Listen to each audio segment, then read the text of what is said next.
Bismillah, alhamdulillah, wa salatu wa salamu ala rasulillah wa ala alihi wa sahbihi wa man wala. Rasulullah sallallahu alayhi wa sallam says, when someone becomes sick,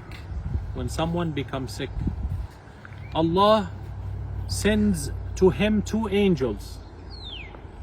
And then Allah Azza wa Jal tell the two angels to report what this man is saying to his visitors. The visitors comes, what is he saying? Is he complaining? Is he not? So when they come to him, they find him saying, Alhamdulillah. When his visitors come to him, how are you? Alhamdulillah. How is it going? Wallahi, Alhamdulillah, it's great. And he's praising Allah and thanking Allah and being positive, even though he's sick and he's in pain and he's in suffering and maybe boiling with fever.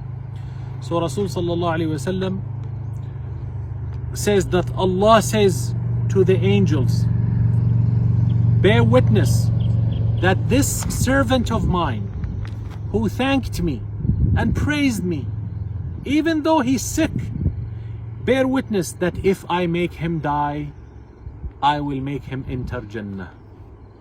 And if I make him live, I will give him flesh better than his flesh. And I'll give him blood better than his blood. And I will forgive all of his sins. Ya salam. You are a winner either or. If you pass away with the sickness, you go to Jannah.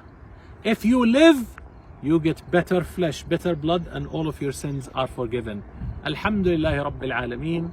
As you can hear, even the birds are, show them the view. The birds are glorifying Allah Azza wa Jal with us. This is a beautiful view here in north of Santa Cruz and south of Half Moon Bay.